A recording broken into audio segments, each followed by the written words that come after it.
Look, we don't have favorite guests. We appreciate everyone who comes into Pod World headquarters and is nice enough to give us their time because they don't have to do that. But I think it is fair to say that one of our favorite episodes of the year, every year, is baseball opening day, when we know that head coach Scott Forbes will come by and tell us everything we need to know about the Diamond Heels and probably a few other things also. And he's here today. Coach Forbes, thank you for coming by. Yeah, thanks for having me. Excited about the season, that's for sure.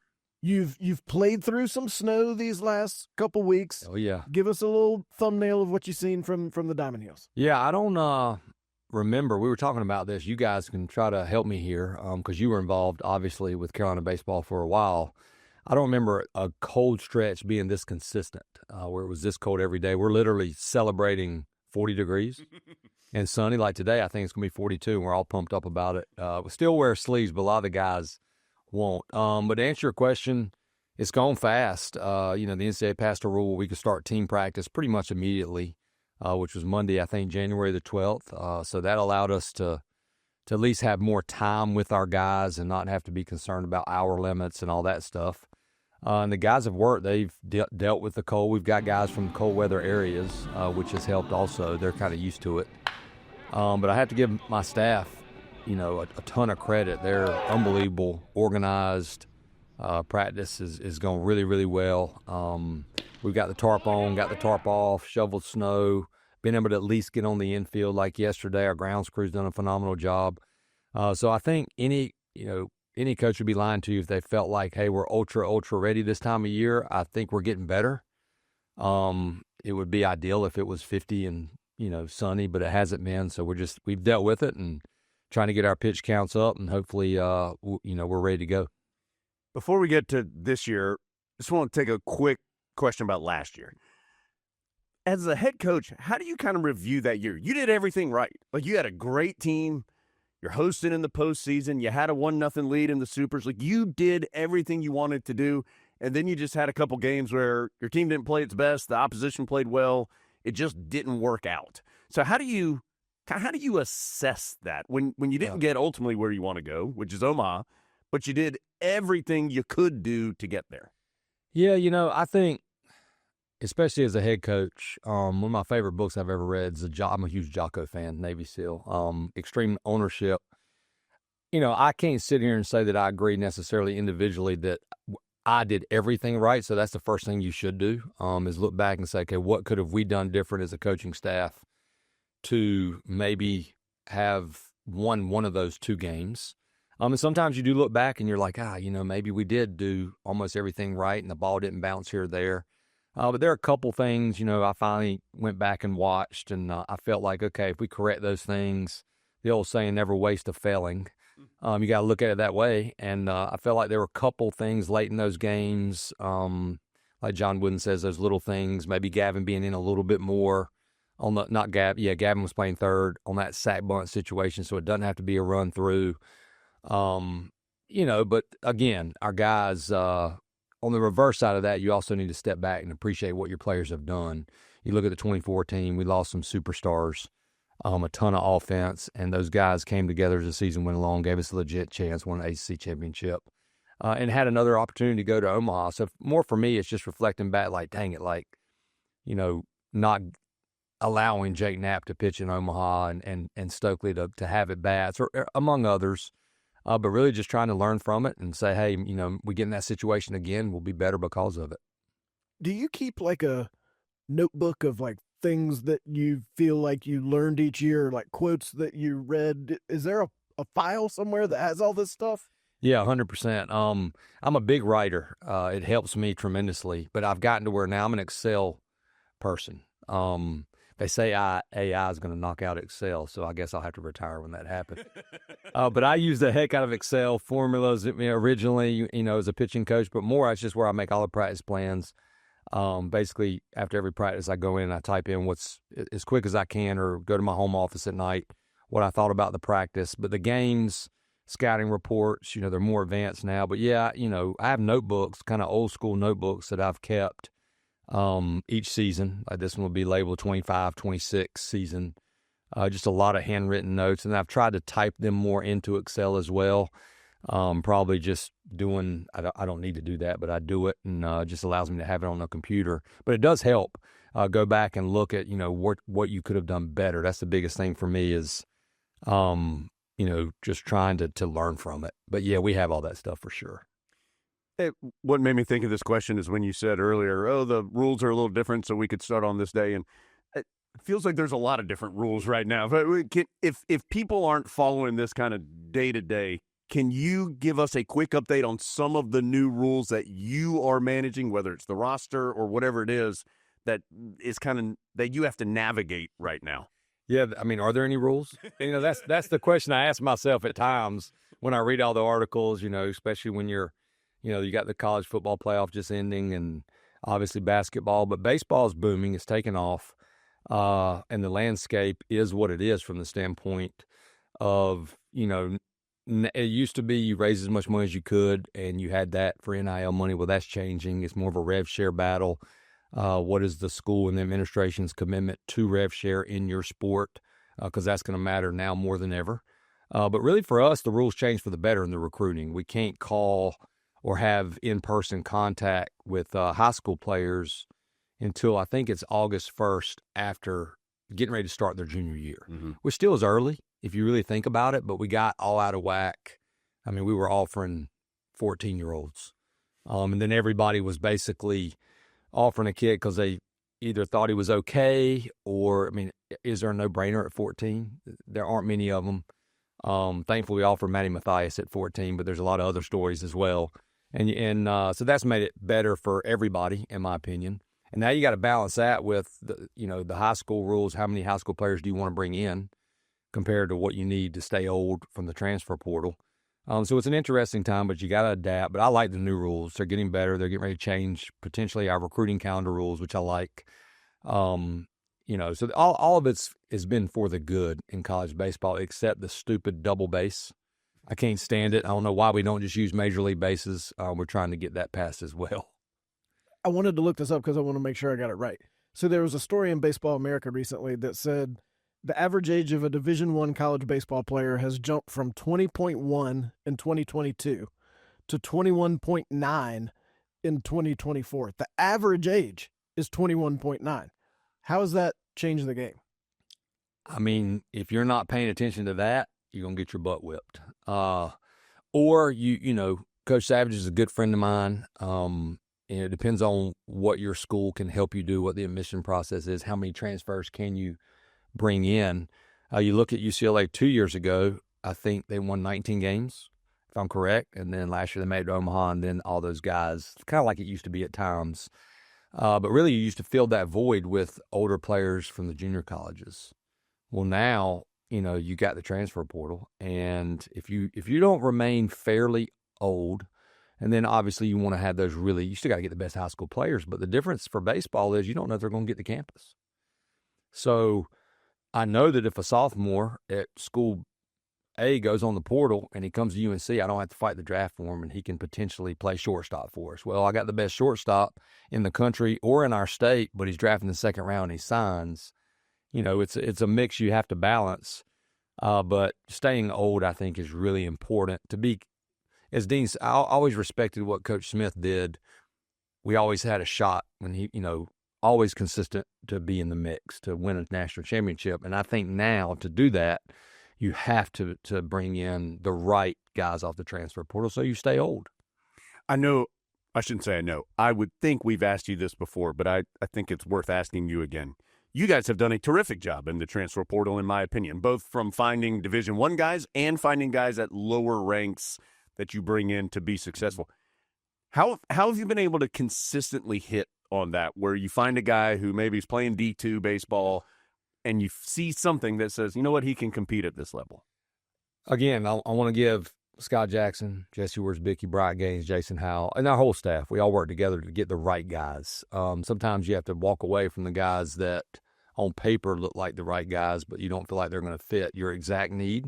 What's unique about baseball is there are great players that, the guys that are like Tyson Bass, if you do enough research, talk to enough people, look at the skill set, find some video, get your analytical team to look at, how much does he swing and miss? Where's walks to strikeouts? How's that going to correlate from Division III potentially to Division I? That guy's probably going to have a good chance. He's already played 4 years. What is the skill set? And we've kind of come up with our own formula, where we know what we're looking for and we're trying to get those guys. Now, we have done a fairly good job on the portal, but we've also not been able to do as good as we have wanted to do because your resources are your resources. And, NIL and revenue share, it matters. And, in my mind, the competitive side of me thinks about like, hey, we also had a chance to get this guy, this guy, this guy, and this guy, and we didn't get them because of this. Maybe we can hopefully improve that and get them as well. And with that in mind, you made some big news recently. The program got a huge challenge gift.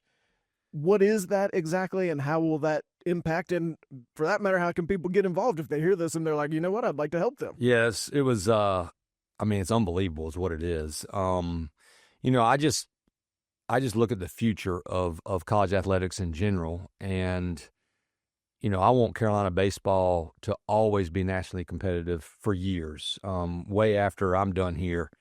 You have to have now, because this is not rev share or NIL related, so you still have to work on that and raise that. But you want to make sure that your program has everything it needs to, once you get those players there, they get a great experience, they get to develop, they have all the best weightlifting, all the best analytical, all the best video. And you want to travel the right way. You want to take care of them nutritionally. You want to try to charter with a big team like ours to a place like Notre Dame when you have 2 midweek games on Tuesday and Wednesday instead of coming back, in the middle of the night. And the only way to do that is to supplement your budget, because our budget, it's okay. There's 28 sports here. And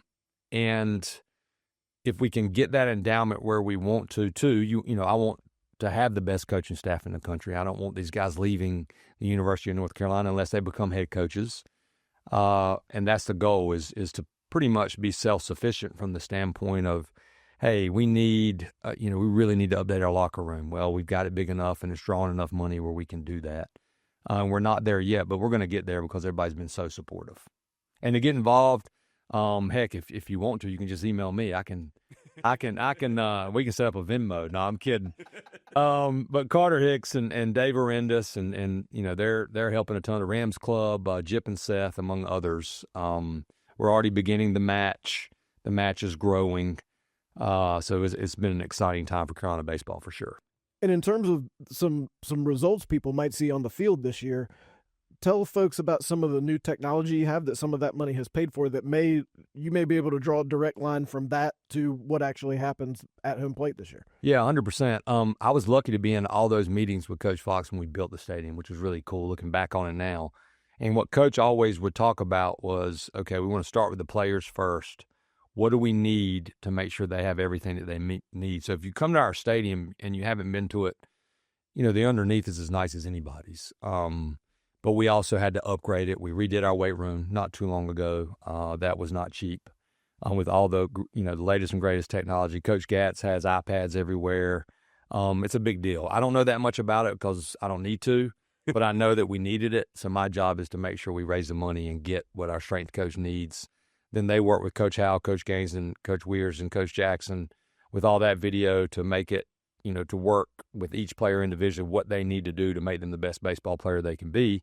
So we added in the pitching facility. We redid the whole indoor cages with a pitching specific area. I don't like to call it a pitching lab because it's not a lab. It's just a developmental area for pitchers. We redid the hitting area. We just recently, Mr. Bryson allowed us to be the first college program to have Traject. And what Traject is, you're basically facing whatever pitcher you want to face with the exact same analytical numbers, TrackMan numbers, and you're getting live at bats, which has been really valuable now more than ever this year because of the snow and the freezing temperatures. It doesn't measure hard, doesn't measure how hard you work, but it does give the guys everything at their fingertips. We're hoping to redo our locker room as soon as that's outdated. We want a bigger – we teach a lot. We like to meet in the players' lounge and go over first and thirds and go over bunt defenses, first and third offense, first and third defense. And I've always wanted a meeting room with the theater-style seating, so we're working on raising money for that. But at the end of the day, I look through it through the lens of, okay, what can we do? We don't want to do stuff just to do it. It doesn't make sense to me. But if you're a player, you have everything that you need to be the best you can be, and then the rest is up to the player. So that's what we've been doing and continue to do. I'm hoping to start the locker. That's separate from the $9 million and the matching. But I'm hoping to start the locker room in that meeting area renovation, at the beginning of the summer. You mentioned pitching in that discussion. You guys, it appears, have a pretty good staff this year. What do you like about what you have on the mound upcoming this year? That's a great question, because I was giving Coach Gaines and Coach Howe, I walked in the locker room yesterday. I said, well, man, everybody's saying that we have like the best pitching staff in the country, but in our meetings every single day, we're like, who's doing this? Who's doing that? We do have talent, but we also lost 2 horses. Jake Knapp was unbelievable, National Pitcher of the Year. Aiden Houck had a phenomenal year. Now we got Manny Mathias back, which was a huge bonus for us. Kyle Percival's back. So while I do like our talent, I still think there are a lot of question marks. I like the fact that we have some older guys that have been there and they've done it. People forget that Jason DeCaro is still really, really young, one of the youngest members on our staff. But, I think we'll start the year with a rotation that's older. We met the other day. We're not going to be concerned about, we know who we're throwing out there against Indiana. We have an idea who we'll throw midweek, but we just want to go into this first weekend, throw some guys in some different roles, get as many guys' experience as we can. But hopefully that depth will allow us to develop, some of the younger guys as well. But we definitely have some pieces, but we have some question marks as well, and I could see things changing, until we want to try to have that staff figured out by the time we play UVA. I think that's the opener in the ACC. What about offensively? Who are some guys you're looking for to lead the offense, and then what are some areas where you need some guys to step up? Yeah, we lost everybody, except Gavin. If you go around the horn, you got Luke, who's gone, Stokely's gone, Vandy's gone, Madera's gone, Kepley, who unbelievable player, Bass is gone, French stepped in at the end, and Gavin. So those 2 with experience. But the portal, again, not only do we get talented players, we got the right guys. We got Macon Winslow. You have to start behind the plate. We're so lucky to have him here. He's talented. And then Colin Heineck is probably the best catching depth position we've been in since the days of Fleury, Stallings, Johnson, FedEx. We have 2 guys that are very, very capable. I think they'll be in the lineup at the same time quite a bit. Colin Heineck hit 18 home runs at Georgia State. It's a good league. He's a plus defender. And then that allows Winslow making the rest a little bit and DH him on those days, kind of like we did FedEx and Benji. Paulson will play first base, transfer from Stony Brook. I don't see him coming out of the lineup. Hopefully he'll stay healthy. We moved Gavin from third to second. He'll be in the middle. Jake Schaffner at shortstop, a transfer from North Dakota. He's been great. Junior college players. Cooper Nixon will be at third. Another portal, I hate to even say portal, but a transfer from George Mason, Owen Hull, who's just super, super he's built like Vance. He's a left-handed hitter. I hate to put that on him because I don't think I'll ever coach another Vance Honeycutt, but he'll be in center. And then both corner outfields, I think we've got some options to match up with you. Carter French is back. He's gotten better, but we've got some other transfers, and like a McGinnis. We got some freshmen that we like. Jaden Nunez from Miami, actually. I told him, I said, don't be coming in at the end of the year and thinking like, hey, I'm leaving because it's freezing here. He's been great. Tyler Howe is a left-handed hitter that's really, he's going to be in the lineup. So it's a battle for those corner spots. And it's a little bit like 18. I don't know if y'all remember that team where we brought guys off the bench like Hesterly and Tesser and Enweiler. Got some interchangeable parts. So, yeah, I feel like even though we lost everybody, I have a good idea who's going to be in the lineup. Those portal guys or the transfers that came in, they definitely won their jobs. I'm going to go out on a limb and say that you've had the opportunity to leave North Carolina since you became the head coach with another job. And you just said it a minute, there's challenges here, there's challenges everywhere, but there's some challenges here. What's keeping you here at North Carolina? Oh, man, I just love it. I think we can win a national championship. I had this conversation with Bubba a while back, but now Steve even more. For me, it's just what I keep on my game card in every meeting is as long as the commitment to us being successful is there, we can be successful. And now, what is that commitment going to be like? Hopefully it continues to be what it needs to be. And I don't ever want to look at it. I tell our players all the time, it is an honor and a privilege to be at UNC. And that's the approach I'm going to have. I'm not going to sit here and say I could have left for this, I could have left for that. I look at it more like I'm just thankful that I was given the opportunity to be the head coach here. I love being the head coach here. It's a big responsibility. There's so much tradition here. But I know right now with this team we can potentially win a national championship. And, I love people. I love my staff. I love the people that I work with. I am fortunate. I am close to my family. My parents live in Sanford. My sister lives in Sanford. My brother lives in Sanford, so that's a short drive. But again, when you're competitive, the top thing for me is being able to walk out on the field and feel like we can beat the other team. And as long as we have those resources and continue to have those resources, and hopefully people want me here, I plan on being here. But, it takes a commitment now more than ever in this new landscape. But I'm just thankful that I didn't take a job if I did get an opportunity, because who knows, I may not be here. So I think God's got a plan, and thankfully that plan's been, for the time being, for me to be at UNC.